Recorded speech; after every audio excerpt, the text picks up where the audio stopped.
The Lord will live in your haphazard confidence. Today we received a little,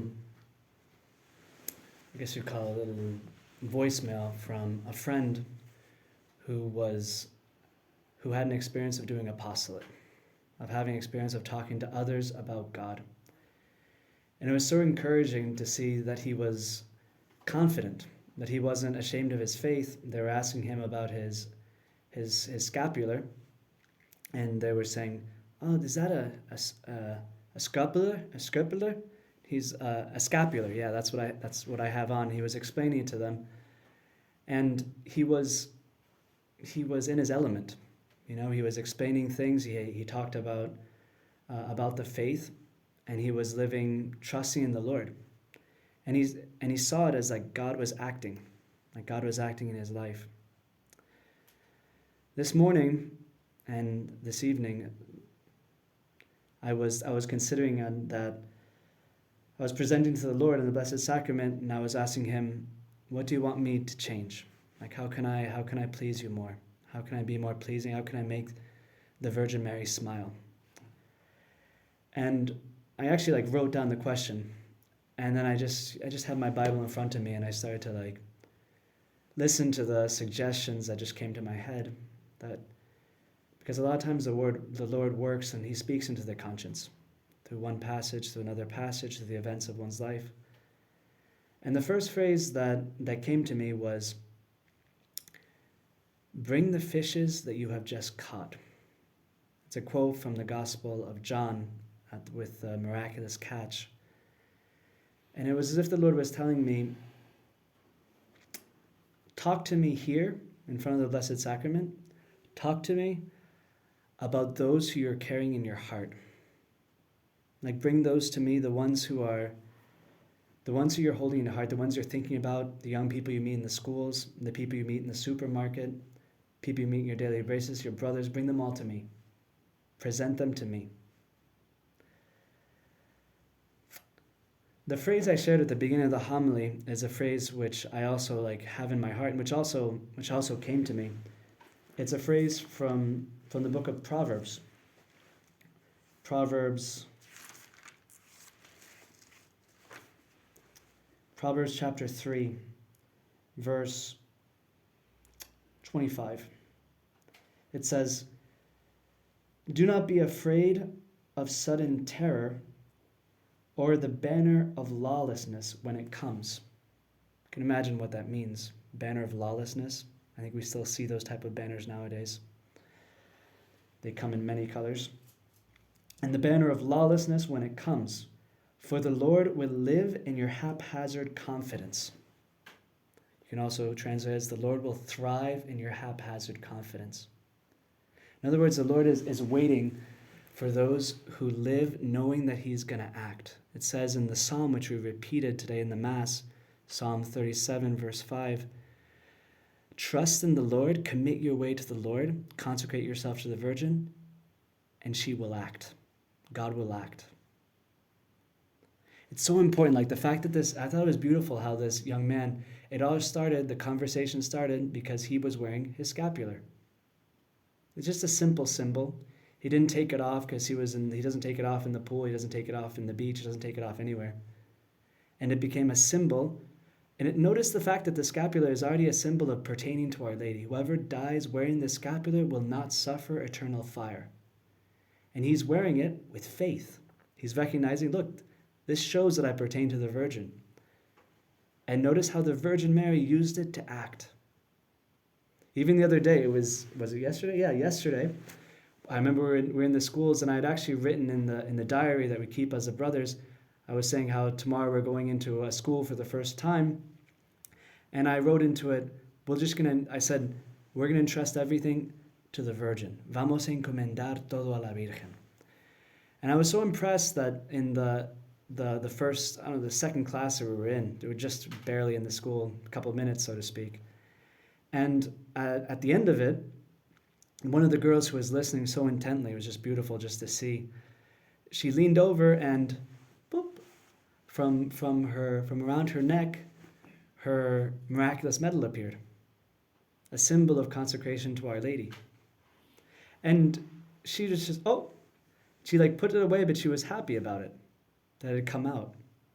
And she told me after that she also has a friend who I met today who also has her scapular, and they both showed me today in the hallway. They took it out, and they were showing me they were proud of their scapular, of their miraculous medal.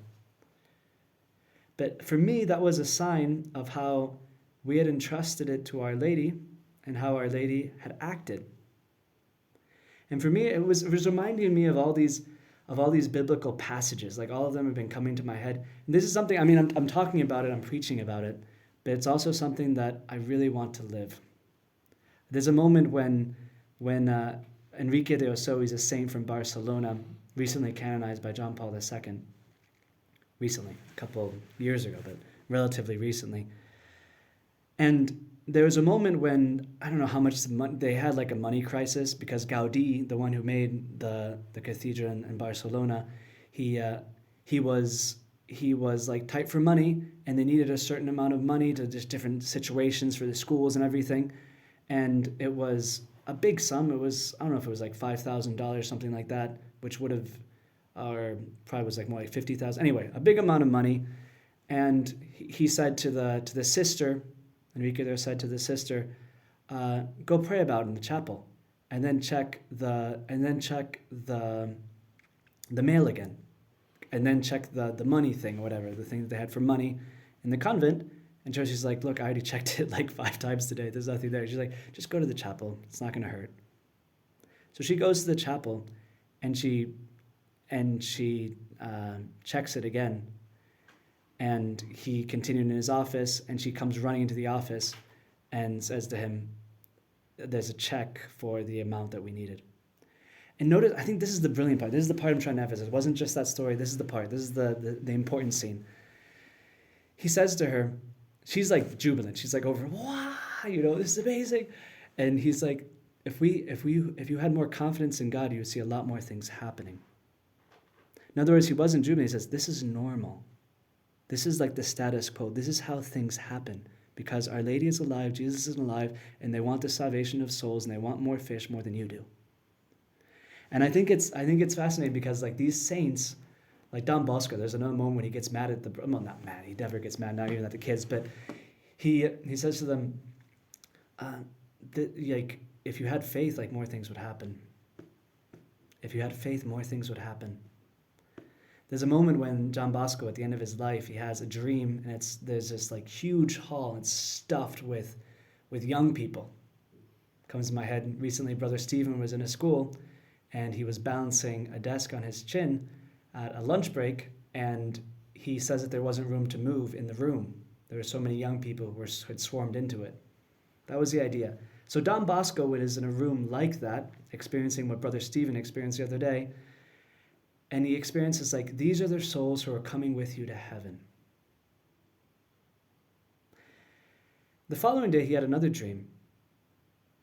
It was the same room, stuffed again to the brim, and he says, these are the souls you could have helped if you had had more confidence. Notice that the word confidence, batach in Hebrew, that comes out in that passage that we looked at from Proverbs 3, it's a word which it doesn't just mean just like sit around and sit back and be confident, like, yeah, God's gonna act. No. It's about getting wet. As if Father Raphael always says, si quieres peces hay que mojarse el culo. If you want fish, you have to get wet. You have to get wet. The Lord will live in your haphazard confidence. Thou dost keep them in perfect peace, whose mind is stayed on thee because he trusts in thee. You keep them in perfect peace, but it's a peace which is in motion. It's interesting that the letter from Habakkuk, which is quoted today in the scripture reading, it says how the unjust man has his soul puffed up, but the just one lives by faith. The just one, in other words, they're not puffed up like, oh, everything is gonna happen. It's not, they're puffed up with themselves. They're empty. They know they don't have money in the bank account. It's not gonna work. If the Lord helps, but they're running into battle. It's actually interesting in the letter that comes out, in the passage that comes out today in the reading, it says, it's interesting because in the reading, the Lord, the writer of the reading, the Lord himself, he's proud of the Christians, what they had endured. Just like I'm proud of this young man for wearing his scapular, for talking about Christ.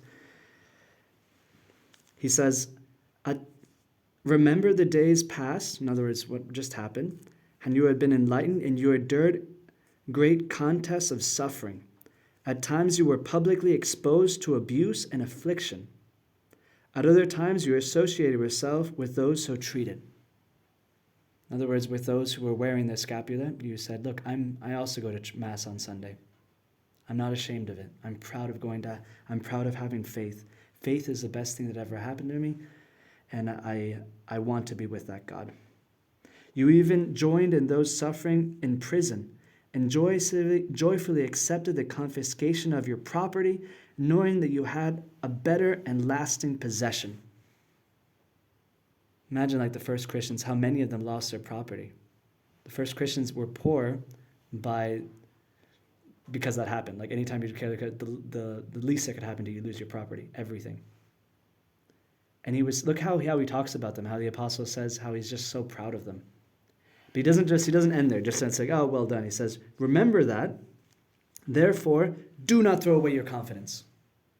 In other words, you started off, and I'm looking at religious as well in front of me, you started off giving everything for Christ. Are you still living the same way? Are you still living with haphazard confidence? Are you still trying to lose everything for Christ? Therefore, do not throw away your confidence. Like keep trusting. Just like you've experienced how God has acted in your life, how he called you, how he looked upon you and said, follow me, he wants to call them as well.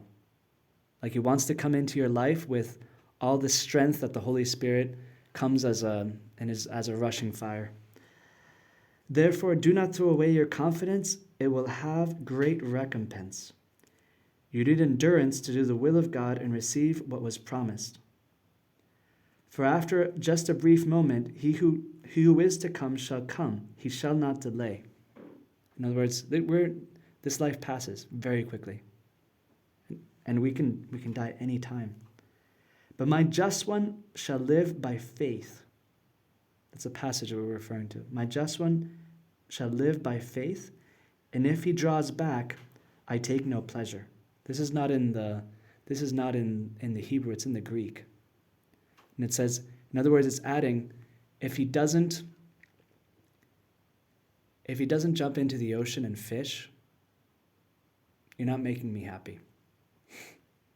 You have to dive in. The word for worship in Hebrew is the same word as to swim.